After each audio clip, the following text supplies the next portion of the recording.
Bismillah, alhamdulillah, wa salatu wa salamu ala rasulillah, rabbi yassir wa la tuassir, rabbi tamim bil khair, ya fattah bika nasta'in. Assalamu alaikum wa rahmatullahi ta'ala wa barakatuhu. Құрметті жамаат.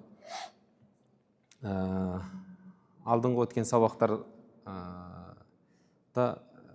әйел кісінің мінезіне шыдау туралы бір шағын еңбек өткен едік. Ол сонымен тамам. Бүгін инша Аллаху Таала Пайғамбарымыз саллаллаху алейхи вассаламның мұғалім, яғни былайша айтқан кезде Пайғамбар саллаллаху алейхи вассаламның мұғалімдік қыры, қалай Пайғамбар саллаллаху алейхи вассалам сахабаларға не істеді, тәрбие берді. Сол туралы иншалла кітап бастаймыз. Бұл кітапты жазған Абдул Фаттах Абу Ғуда деген рахимахулла үлкен ғалым кісі өткен. Бұл кісі сол Шам елінің үлкен мұхаддис ғұламаларынан болған. 1917 жылы дүниеге келіп, 1997 жылы дүниеден өткен екен ол кісі. Енді бұл кісі сол біздің ұстаздарымыздың ұстазы болып келеді, үлкен ғалым кісі. Және де сол ұстаздарымыздың ұстазы болғанда, яғни біздің ұстазымыз Юсуф Хаттар деген бір ұстазымыз бар. Алла ол кісінің өміріне береке берсін. Сол Юсуф Хаттар ұстазымыз арқылы біз ол кісіге былайша айтқан кезде сәнат дейді ғой, цепочка деген сияқты ғой, сол тізбекпен сол кісіге шығамыз. Сол кісінің осы Ар-Расулу Муаллим деген несі бар, кітабы бар. Пайғамбар саллаллаху алейхи вассаламның мұғалімдік несі, мінездері, қандай мұғалім болған. Енді жалпы Алла Тағала Құранда не деп айтты? Лақад кана лакум фи расулиллахи усватун хасанатун дейді. Сендерге арасында Алланың елшісінде жаңағы Алланы ақырет күнін үміт еткен адамға не бар? Көркем үлгі өнеге бар. Егер еруді мұсылман адам біреуге еліктеуді қаласа, онда оған кім жеткілік дейді? Пайғамбарымыз саллаллаху алейхи вассалам жеткілік дейді. Енді сол Пайғамбар саллаллаху алейхи вассалам жалпы осы адамдарға мұғалім болып жіберілгендігі туралы аят хадистер бар. Және де осы адамдарға жақсылықты үйрету туралы Пайғамбар саллаллаху алейхи вассалам хадисте айтады. Расында Алла Тағала дейді, және періштелер, және жер аспан тұрғындары, тіпті ініндегі құмырсқа, немесе басқа риуаятта тіпті судағы балыққа дейін адамдарға жақсылықты үйрететін адамға салауат жолдайды дейді. Енді Алла Тағала пендесіне салауат жолдайды дегеннің мағынасы дейді, Алла Тағала сол пендесіне не істейді, кеңшілік қылады, мейіріміне алады, абыройын көтереді деген мағынада. Ал енді басқа жаратылыстар сол адамға салауат айтады дегені, басқа жаратылыстар, адамдар, сол кісі үшін, сол адам үшін дұғада болады дейді, истиғфарда деген сияқты. Енді бұл кісі осы Абдул Фаттах Абу Ғуда рахимахулла мынандай аяттармен бастайды кітабын. Джумуа сүресінің 2-ші аятында Алла Тағала былай деп айтады. Аузу биллахи минаш шайтанир ражим. Хуаллази баъаса фил уммийина расулан минхум. Ол Алла Тағала дейді, оқу жазу білмейтін сол кезіндегі арабтар, жалпы енді ішінде болған дейді, оқу жазу білетін адамдар болған, бірақ көпшілігі оқу жазу білмейтін дейді. Сол оқу жазу білмейтін адамдардың өздерінің арасынан бір пайғамбар жіберді дейді ол Алла Тағала. Не істейді ол пайғамбар? Ятлу алейхим аятихи. Сол Алла Тағаланың несін, аяттарын оларға оқып түсіндіреді. Уайюзаккихим, және оларды ширк, адасу, қараңғы жолдан тазартып, тура жолға шығарады дейді. Және оларға кітапты, осы Құранды үйретеді. Енді хикма деген кезде бір ғалымдарымыз Пайғамбар саллаллаху алейхи вассаламның сүннеті деп айтқан дейді. Яғни Пайғамбар саллаллаху алейхи вассалам өзінің сол сүннеті арқылы сол Құранда не істейді, түсіндіріп береді.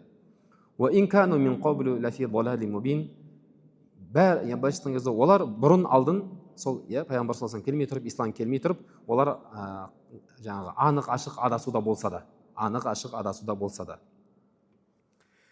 Кейін Ниса сүресінің 79-ші аятында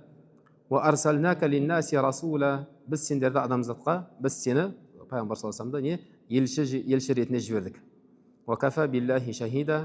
Сол сенің елшілігіңе Алла Тағала куәгер ретінде жеткілікті дейді. Және де Саба сүресінің 28-ші аятында біз сені бүткіл адамзатқа жібердік. Не істеп? Баширон, сүйіншілеуші қылып. Былайша айтқан кезде ертең иман келтірсең, жәннат бар, Алланың разылығы бар, мейірімі бар деген сияқты. уа назирун, және ескертуші ретінде. Егер сендер бой ұсынбасаңдар, онда тозақ бар деп. Уалакинна аксарун наси ла я'ламун, бірақ та адамдардың көпшілігі бұны білмейді. Кейін енді осы аяттарда келтіргеннен кейін, ол кісі Ибн Мажа рахималладан келген мына риуаятты келтіреді. Абдулла ибн Амр ал-Ас радиаллаху анхума былай деп жеткізеді. Бір күні дейді пайғамбарымыз саллаллаху алейхи вассалам, негізі жалпы сира сабақтарынан белгілі болған нәрсе, пайғамбар саллаллаху алейхи вассаламның мешітінің қасына әйелдердің үйі не жақын болған. Былайша айтқан кезде пайғамбар саллаллаху алейхи вассаламның әйелдердің үйінде екі есік болады еді. Біреуі кіреді да үйге, екіншісі жаңағы мешітке қарай шығып кететін. Сөйтіп айтады, пайғамбар саллаллаху алейхи вассалам бір күні сол кейбір әйелдерінің үйінен шықты дейді. Сөйтіп мешітке кіріп келді дейді. Сөйтіп пайғамбар саллаллаху алейхи вассалам мешітке келсе, сахабалар екі топқа бөлініп отыр дейді. Бір топ, бір топ мына жақта, бір топ мына жақта отыр дейді. Бір тобы сол Құран оқып, Алла тағалаға дұға қылып отыр екен дейді. Ал екінші топ білім үйреніп, және басқа қасындағы отырған жаңа адамдарға үйретіп отыр дейді. Сонда пайғамбар саллаллаху алейхи вассалам былай деп айтады. Күллуна ала хойрин. Бұл екі топта жақсылықтың үстінде деп айтады. Екі топта жақсылықтың үстінде. Мыналар не істеп жатыр? Құран оқып, Алла тағалаға дұға қылып жатыр. Енді Алла тағала қаласа, оларға сұраған нәрсесін береді, қаласа бермейді дейді. Ал мыналар болса дейді, екінші білім алып жатқан топқа айтады. Мыналар болса білім алып, және біреулерге үйретіп жатыр дейді. Ва иннама бу'итсу муаллиман. Ал мен болсам адамзатқа мұғалім ретінде жібердім ғой дейді. Енді жалпы бұл мұғалім деген сөз араб тіліндегі илм сөзінен шығады, білім. Бізге қазақша солай білім дейді, ғылым деп солай келе береді. Сол білім, ғылым деген сөз сол арабшадағы илм, білім деген сөзден шыққан. Демек, мұғалім деген сөздің мағынасы үйретуші. Бірақ енді хадисте пайғамбар саллаллаху алейхи вассалам мен мұғалім болып жібердім деген кезде, сөзсіз қай мағынада адамдарға жақсылықты үйрету үшін жібердім. Фажаласа маахум, сөйтті, сол бағанағы білім алып үйретіп отқан топпен бірге, сахабалармен бірге отырды дейді. Демек дейді, ол кісінің, пайғамбар саллаллаху алейхи вассаламның сол несі, жаңағы тірлігі нені білдіреді дейді? Пайғамбар саллаллаху алейхи вассалам соларды бір ерекше қолдағандай болды. Екеуі де жақсы деп айтты. Бірақ та білім алып, білім үйрету, ол мен расына сол қызметпен жіберілдім деп, соларды қолдап не істеді дейді, қасына отырды дейді.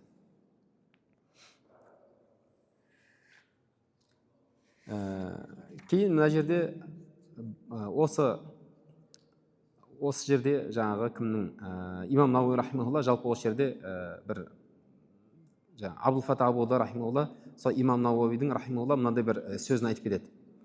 Жалпы мынандай нәрсе бар. Кітап жазған кезде, мейлі қазір телефонда сообщениемен, WhatsAppпен жазсақ та, Алла тағаланың атын айтқан кезде құр Алла деп емес, қасына енді қазақша тағала деп қосамыз ғой біз. Сол тағала деген сөз та'ала деген сөзден шығады. Та'ала дегені таназзаха, тақаддаса. Алла тағала айып кемшіліктен пәк. Алла тағала не? Айып кемшіліктен пәк. Бүткіл жаратылыстан, уақыт, заман, мекеннен пәк Алла тағала. Солай қасына та'ала, субханаху деген сияқты сөйтіп қосқан жақсырақ дейді.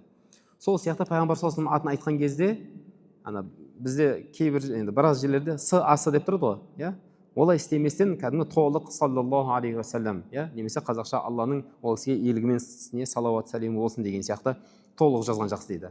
Сол сияқты сахабалардың атын айтқан кезде әшейін бір кластасының атын айтқан сияқты емес, бәлкім радиаллаху анху, Алла ол кісілерге разы болсын деп, сондай жаңағы дұғамен бірге. Кейін жалпы үлкен ғұламаларды сондай айтқан кезде, рахимахулла, немесе сол басқа да ғалымдарды айтқан кезде, радиаллаху анху, Алла ол кісілерге разы болсын деп айтқан не дейді? Жақсы нәрсе дейді. Өйткені дейді, адам не істемесін дейді, шаршамасын дейді. Қайта жаза берем ба дегеннен не істемесін, шаршамасын дейді. Мейлі дейді, мысалы сен дейді, хадис оқып отырсаң дейді, мысалы хадисте айтып келуі мүмкін да, Омар айтты деген сияқты. Бірақ сен қасына Омар айтты деген кезде, ол жерде кітапта радиаллаху анху деген сөз келмесе де өзің қосып айта сал дейді. Өйткені ол дұға. Ол дұға ретінде. Ал жаңағы әсіресе салауат сияқты сондай дұғаларды естемеу керек, салғырттық қарамау керек дейді. Кейін мына жерде екінші имам Муслимде жеткен риуаятты келтіреді. Бұл оқиғаны сәл түсініктірек болу үшін сәл алдынан бастау керек. Қысқасы, пайғамбар саллаллаху алейхи вассалам кейбір әйелдері пайғамбар саллаллаху алейхи вассаламнан бір дүние сұраса керек, сәл бір кішкене дүние болса деген сияқты сұраса керек. Кейін жаңағы пайғамбар саллаллаху алейхи вассалам не істеді дейді, жаңағы сол қасында бірге әйелдерін кілең қасына отырғызып алып үйінде отыр дейді.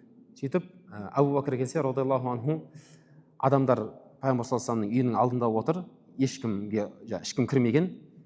Сөйтіп жаңағы сұрайды, тыныштық па? Осылай жаңағыдай енді ешкімге әлі рұқсат болмады дейді. Сөйтіп Абу Бәкір радиаллаху анху келгендігін жаңағы білгеннен кейін ол кісіге рұқсат береді, ол кісі үйге кіреді. Кірсе жаңағы пайғамбар саллаллаху алейхи вассалам әйелдерімен бірге отыр екен. Кейін Омар да келді дейді, радиаллаху анху. Кейін ол кісі де кіреді. Кіріп қараса жаңағы сол пайғамбар саллаллаху алейхи вассалам әйелдерімен бірге отыр екен. Сосын жаңағы пайғамбар саллаллаху алейхи вассалам айтады, осылай енді әйелдермен бірге енді отырмын дейді ғой. Сөйтіп жаңағы кімдер түсінеді, Абу Бәкір мен Омар радиаллаху анхума жаңағы әйел кісілердің бір нәрсе білдіргендігін түсінеді. Сөйтіп Омар радиаллаху анху айтты, мен қазір бір сөз айтып пайғамбар саллаллаху алейхи вассаламды күлдірейін деп ойладым дейді. Бұл Сахих Муслимде келген риуаят. Сосын бір кезде былай деп айтты, я Алланың елшісі, егер менің әйелім дейді, менен сәл кішкене не істесе, бір дүние сұраса дейді, сөйтіп жаңағы мен оны жөнге салып қойсам деп айтып едім дейді, сол сөзді айтып едім дейді, пайғамбар саллаллаху алейхи вассалам жымиды дейді. Кейін жаңағы сол кісі де жаңағы Омар да Абу Бәкір де, енді Омар радиаллаху анхуның қызы кім? Хафса анамыз, пайғамбар саллаллаху алейхи вассалам жұбайы. Ал Абу Бәкір радиаллаху анхуның әйелі қызы кім? Айша анамыз, радиаллаху анха, пайғамбар саллаллаху алейхи вассалам жұбайы. Сөйтіп екеуі тұрып жаңағы қыздарына айтады ғой, сендер сонда пайғамбар саллаллаху алейхи вассаламнан дүние сұрап ма дейді. Сөйтіп жаңағы андай енді ұялмайсың ба деген сияқты жаңағы кішкене сәл тәртіпке салайын деген кезде пайғамбар саллаллаху алейхи вассалам тыйып еді, қоя беріңдер ол екеуін деп. Сөйтті кейін дейді пайғамбар саллаллаху алейхи вассалам әйелдерінен бір ай жақындамады дейді, бір ай бөлек болды дейді. Кейін Алла тағала Ахзаб сүресінің 28-29 аяттарын түсірді дейді. Сол аятта былай келеді, ей пайғамбар, айт сен әйелдеріңе, егер сендер дүниені қаласаңдар, онда мен сендерге лайықты түрде дүниелерін берейін, сөйтіп көркем түрде мен сендерге талақтарын беріп, босатайын, жіберейін. Ал егер Алланы қаласаңдар дейді, Алланы қаласаңдар, оның елшісін қаласаңдар және ақыретті қаласаңдар, онда не істеңдер? Сабыр қылыңдар. Былайша айтқан кезде сабыр қылғаннан басқа не жоқ? Шара жоқ. Сөйтеді жаңағы осы аят түскеннен кейін дейді пайғамбар саллаллаху алейхи вассалам, бұл осы аятта ең бірінші Айша анамызға айтты. Сөйтіп, бірақ пайғамбар саллаллаху алейхи вассалам Айша анамызға былай деп айтады, мен саған қазір бір нәрсе айтам, сен бірден асықпа дейді. Сен бірінші мен не істеп ал, әке-шешеңмен ақылдасып ал, сосын айт дейді, бірден асықпа дейді. Сосын ол не болды екен деп күтіп тұрған кезде айтады, жаңа аятты оқып береді.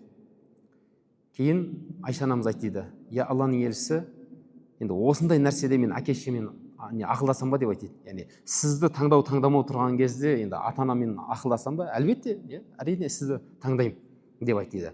Сөйтіп пайғамбар саллаллаху алейхи вассалам қуанды дейді. Бірақ сол кезде Айша анамыз былай деп айтты. Енді әйел адамның несі ғой жаңағы пайғамбар саллаллаху алейхи вассалам қатты жақсы көрген белгісі, бірақ сізге өтініш деп айтты. Сіз менің сізді таңдағанымды басқа әйелдеріңізге айтпаңыз деп айтты. Енді былайша айтқан кезде енді бәлкім жаңағы олар менің сізді таңдағанымды білмесе, бәлкім олар кейбіреулер бас тартып қалса, былайша айтқанда соперниктер деген сияқты енді, азайып қалады деген сияқты жаңағы ой болды ма екен. Сол кезде пайғамбар саллаллаху алейхи вассалам былай деп айтады. Инналлаха лам ябъасни муаннитан вала мутаннитан. Расында Алла тағала мені біреуді қиыншылыққа түсіретін және де біреудің қиыншылығына қуанатын адам ретінде жібермейді ғой дейді. Былайша айтқан кезде мен не жаңағы қазір оларға сенің менен сұраса, Айша не таңдады деп сұраса, мен айтпай қойсам, оларды қиындыққа түсіріп қоямын ғой дейді. Ал мен адамдарға олай жіберілген жоқпын дейді. Валакин баъасани муаллиман муяссиран. Бірақ Алла тағала мені жеңілдетуші, мұғалім ретінде, адамдарға жақсылықты үйретуші адам ретінде жіберді ғой дейді. Сөйтіп, ал басқа риуаятта айтты дейді, егер басқа әйелдерім сұраса, онда мен айтуға мәжбүрмін. Былайша айтқан кезде не, сенің өтінішің қабылданбайды деп тұр ғой. Бірақ бұл жердегі жаңағы бізге керегі жер дейді, осы жағы дейді, иә, алла тағала мені адамдарға жеңілдетуші, иә, жақсылықты үйретуші мұғалім ретінде не істеді, жіберді. Кейін тағы да сол имам Муслимда сол сахихында келтіреді, Муауия ибн әл-Хакам әс-Сулами деген сахаба радиаллаху анху былай деп айтады. Бұл кісі сол жаңадан исламды қабылдаған кезі болса керек, бір күні біз пайғамбар саллаллаху алейхи вассаламмен бірге намаз оқып тұр едік дейді. Сөйтіп намаз оқып тұрған жамағаттың ішінде бір адам неседі, түшкір дейді. Сөйтіп мен енді түшкірген адам не деп айтады, иә, мұсылман альхамдулиллахны айтады, естіген адам я ярхамукаллах деп айтады. Одан кейін анау жаңа түшкірген адам жауап ретінде яхдикумуллаху ва юслиху балакум деп неше жауап береді. Сөйтіп қысқасы намазда тұрғанымызда бір кісі неседі, түшкірді, бәріміз намаздамыз. Мен соны естігеннен кейін мен намазда тұрып ярхамукаллах, алла сені мейіріміне бөлесін деп айттым дейді. Сөйтті де бір кезде жаңағы намазда тұрған бүткіл сахабалар мені көзімен жаңағы қарап алды дейді. Көзімен былайша айтқан кезде мені жеп қоя жаздады дейді. Жаңағы ей сен не істеп тұрсың, не білдіріп тұрсың, намазда сөйлеуге болмайды ғой деген сияқты. Сөйтіп айттым дейді, уа сукля уммая былайша айтқан кезде мен құрыдым. Яғни мағынасы жаңағыдай мен құрыдым деп айттым дейді. Не сендер маған қарап тұрсыңдар деп айттым дейді. Намазда тұр, еще не деп айтып жатыр. Намазда маған не маған қарап тұрсыңдар деп айтады. Сөйтіп олар жаңағы қолдарымен сандарын ұра бастады дейді. Қолдарымен сандарын ұра бастады дейді жаңағы. Сөйтіп олардың мені тыныш тұр деп атқанын түсінгенімде, сосын барып жым тұрдым, түсінбедім, иә, үндемедім дейді. Кейін пайғамбар саллаллаху алейхи вассалам намаз біткеннен кейін мені шақырып алып былай деп айтты дейді. Сол шақырып алды да, сөйтіп сол шақырып алған кезіндегі пайғамбар саллаллаху алейхи вассаламның сипатын айтады да, ата анам, әке шешем ол кісінің жолында құрбан болсын. Мен пайғамбар саллаллаху алейхи вассаламнан алдында ол кісіден кейінде ол кісі сияқты тәлімді керемет беретін, жақсы үйрететін мұғалім көрген жоқпын дейді. Не деген мұғалім дейді. Алланың атымен ант етейін дейді. Ол кісі мені жекімет дейді. Ой, не істеп отырсың деп айтпады дейді. Мені ұрған да жоқ дейді. Мені боқтағанда, балағаттаған да жоқ, еш нәрсе деген жоқ дейді. Сөйтіп былай деп айтты дейді. Расында бұл намаз деп айтты дейді. Бұл намаздың ішінде адамның дүние сөз сөйлеуге болмайды. Бұл намаздың ішінде бар болғаны не Алланы зікір ету, тәсбих айту, тәкбір ету, жаңағы Құран оқу, осы амалдар ғана деп несеттейді, айтты. Сол кезде жаңағы анау кісінің, сахабаның айтқан сөзі, не деп айтып жатыр? Мен пайғамбар саллаллаху алейхи вассаламнан да не керемет мұғалім не істемедім, көрмедім дейді. Кейін ол кісі жалпы тарихтың өзі, жалпы бүткіл әлемдік тарихтың өзі пайғамбар саллаллаху алейхи вассаламның не екендігін сондай енді адамзат көрмеген мұғалім екендігін естіген, мойындаған дейді. Адамзат не істеген, көрмеген мұғалім. Және де пайғамбар саллаллаху алейхи вассалам дейді, сонша 23 жылдың ішінде не деген ислам дінін ертең тарататын қаншама сахабалар, сондай еркек сахабалар неседі дайындап кетті дейді. Енді дейді пайғамбар саллаллаху алейхи вассалам жалпы сол өмірінде надандықты кетіруге не істеген қатты әрекет қылған. Надандықты кетіруге не істеген қатты әрекет қылған дейді. Соның бір несі дәлелі дейді, имам Әл-Хафиз Әл-Музири рахимахулла Ат-Тарғиб ат-Тархиб деген кітабында мынандай бір риуаят келтіреді. Ан Алқамат ибн Саъд ибн Абдуррахман ибн Абза ан абихи ан жаддихи Абдуррахман ибн Абза радиаллаху анху қол. Бір күні дейді пайғамбар саллаллаху алейхи вассалам неге мінберге шықты да құтпа айтты дейді. Енді құтпа деген кезде бұл жерде пайғамбар саллаллаху алейхи вассалам жалпы сол әдетте уағыз айтатын болған. Сол уағыз айтатын кезде не мінберге шығып сахабаларға айтатын, жеткізетін нәрсені жеткізетін болған. Сөйтті де Алла тағалаға мақтау мадақ айтты да, кейін мұсылмандардың ішіндегі кейбір адамдарды айтып, сөйтіп оларды мақтады дейді. Осындай кейбір кісілер бар, жақсы, Алла разы болсын, жақсы тірлік істеп жатыр деген сияқты. Кейін былай деп айтты дейді.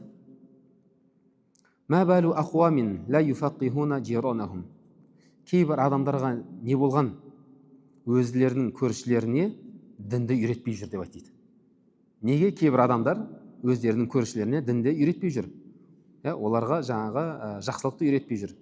Оларға не ақылдылықты, зеректікті үйретпей жүр. Не оларға жақсылыққа бұйырмайды, және оларды жамандықтан тыймай жүр деп айтты.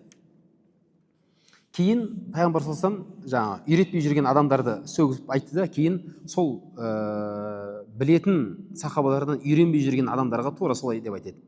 Кейбір адамдарға не болған? Өздерінің көршілерінен не істеп жүрген жоқ, пайдалы білім алып жүрген жоқ, дінді үйреніп жүрген жоқ деп айтады. Кейін пайғамбар саллаллаху алейхи айтады, Алланың атымен ант етемін дейді. Не білетін адамдар білмейтін көршілеріне үйретеді, тура сол сияқты білмейтін көршілері білетін көршілерінен үйренеді. Не осыны істейді, немесе мен Алла тағаладан сол кісілерге дүниеде азапты тез келуін сұрайын деп айтады. Мен Алла тағаладан сол кісілерге осы дүниенің өзінде азап Алла тағала тездетіп беруін сұрайын деп айтады. Кейін пайғамбар жаңағы сол сөзін бітірді, бір үйіне кіріп кетті дейді. Сөйтіп кейбір сахабалар айтады, пайғамбар саллаллаху алейхи вассалам кімді меңзеп тұр екен деп айтады. Пайғамбар саллаллаху алейхи вассалам кімді меңзеді екен дейді. Сөйтіп біреулер тұрып айтады, ол кісі аш'ариин, яғни аш'ариин деген кезде бұл жерде жаңағы йемендік сол жаңағы арабтардың тайпаларының ішінде аш'ариин деген сол тайпа болған, соларды меңзеп тұрса керек дейді. Өйткені олар көпшілігі ғалымдар ғой деп айтады. Және олардың мынау бәдия дейді ғой, жаңағы арабтар дейді, жаңағы далада тұратын араб көршілері бар дейді, жаңағы білімсіз надан деп айтады. Енді соларға білім үйретпей жүр, пайғамбар саллаллаху алейхи вассалам соларды меңзесе керек дейді. Сөйтіп бағанағы сол сахабалардың арасында болған әңгіме, жаңа аш'ариин болған сахабалар бар ғой, жаңа тайпа, соларға жетеді. Сөйтіп сол әңгімені естігеннен кейін пайғамбар саллаллаху алейхи вассалам келіп былай деп айтады, Алланың елшісі дейді, сен бір қауымды айттың да оларды мақтадың дейді, ал бізді жамандадың, даттадың дейді. Біздің кінәміз не дейді ғой, біздің кінәміз не дейді. Сонда пайғамбар саллаллаху алейхи вассалам айтты дейді, қайттан айт дейді. Не бір қауым өздерінің жаңағы білмейтін надан көршілерін үйретеді, тура сол сияқты надан көршілері білетін адамдардан жаңа үйренеді, немесе мен Алла тағаладан жаңа олар үшін дүниеде тездетіп азап жіберуін сұрайын деп айтты. Сосын жаңағы аш'ариин тайпасынан болған сахабалар айтады, Алланың елшісі, біз сонда басқа біреуге үйретеміз ба деп айтады. Жаңа біреуге үйрету міндет ме бізге деп айтқан кезде пайғамбар саллаллаху алейхи вассалам бағанағы сөзді қайттан айтады. Не жаңағы кейбір қауым өзінің білмейтін надан көршілеріне үйретеді, тура сол сияқты надан көршілері ана білетіндерден үйренеді, немесе олай істемесе мен Алла тағаладан дүниеде азапты тездетіп беруін сұрайын деп айтады. Сөйтіп ана сахабалар жаңағы істің маңыздылығын түсінеді да, біз не істемесек, надан көршілерімізді үйретпесек болмайды, не істеді, үйрету міндет екенін түсінеді да. Сөйтіп пайғамбар саллаллаху алейхи вассалам амхилна санадан, бізге бір жыл беріңіз деп айтады. Бір ай деген жоқ, былайша адам шамасынан да қарау керек қой, дұрыс па? Бізге бір жыл беріңіз деп айтады, бір жыл қоя беріңіз бізді. Сөйтіп пайғамбар саллаллаху алейхи вассалам жаңағы не істеді, оларға бір жыл уақыт берді деді. Сөйтіп сол бір жылдың ішінде олар жаңағы надан болған көршілеріне не істеді, жаңағы білім үйретіп, сөйтіп көздері ашылды дейді. Кейін барып пайғамбар саллаллаху алейхи вассалам мына аятты оқиды. Яғни не үшін пайғамбар саллаллаху алейхи вассалам солай сахабаларға бұйырғанның бір несі, жаңағы себебі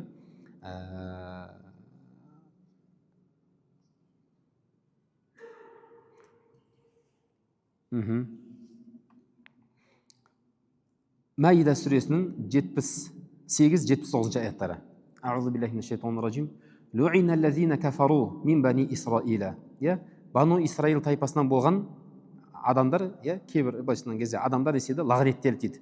Лағнетке ұшырады. Кімнің тілімен десе, аля лисани Дауд ва Иса ибн Марьям. Дауд алейхиссалам мен және Иса алейхиссаламның тілімен осы адамдар деседі дейді, лағнетке ұшырады дейді. Неге десе, залика бима асау ва кану я'тадун. Өйткені олар дейді, біріншіден Аллаға қарсы келді және де шектен қатты шығып кетті. Шектен шығып кетті дейді. Аллаға қарсы келді және шектен шығып кетті. Кану ла ятанахауна ан мункарин фаалу. Араларында біреу бір қылмыс істесе, күнә істесе, не істемейтін, оны тыймайтын дейді. Біреу жария, жасырын істесе, білмейді ғой ешкім. Бірақ жария біреу күнә істеп жатса, Құдай сақтасын, не істемейтін дейді, тыймайтын дейді. Лаби сама кану яфалун. Олардың істеген істері қандай жаман деп Алла пайғамбар саллаллаху алейхи вассалам осы аятты оқып берді. Демек пайғамбар саллаллаху алейхи вассалам не нәрсеге қорықты десе, егер олар сол жаңағы білмейтін көршілеріне, білетін мұсылмандар білмейтіндерге үйретпесе, Алла тағаланың солай не азабы келе ме, лағнеті келе ме деп несет дейді, қорқып сөйтіп несет дейді, сахабаларға осы нәрсені үйрет дейді. Кейін тағы да жаңағы енді мына жақта алдына келетін шығар, жалпы сирада анау бір оқиға бар ғой. Бір соғыстан Құрайыштар не істеді, тұтқынға түсіп қалған кезде, кейін оларға не істеді, оқу жазу білмейтін сахабаларды, әрқайсысын 10 адамнан үйретсеңдер, жаңағы енді дүние беріп, жаңағы былайша айтқан кезде залог дейді ғой, залогтан өздерін дүние беріп не істей алмаса, шығара алмаса, онда әр оқу білетіндерің оқу білмейтіндерді жаңағы үйретсін, соның несі болады, енді құтқарым ретінде болады деп айтқаны бар да. Енді дейді, бұл жерде мынандай нәрсе бар дейді. Жалпы пайғамбар саллаллаху алейхи басқа бір риуаятта талабул илми фаридатун аля кулли муслим дейді. Білім талап ету әрбір мұсылманға не парыз дейді. Білім талап ету әрбір мұсылманға парыз дейді. Енді дейді, осы нәрсе бар, және де бағанағы хадисте не айтты, көршілерге үйрету туралы айтты. Ал басқа риуаятта пайғамбар саллаллаху былай деп айтады. Жәбірейіл алейхиссалам дейді, маған көршінің хақысы туралы айта берді, тіпті ертең мен дүниеден өтсем, менің артында қалатын дүниенің мирасқорлардың ішіне кіремін деп ойлап қалдым дейді. Ал шариғатта мирасқорға кім ғана кіреді?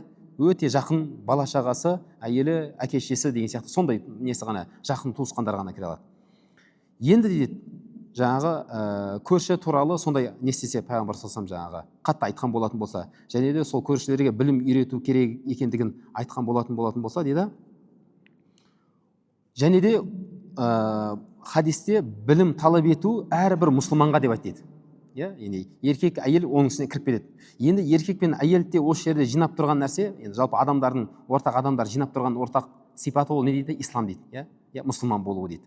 Олай болатын болса дейді, әрбір жаңағы білетін адам білмейтін мұсылманға шамасы келгенше үйрету керек болады. Шамасы келгенше не істеу керек болады дейді?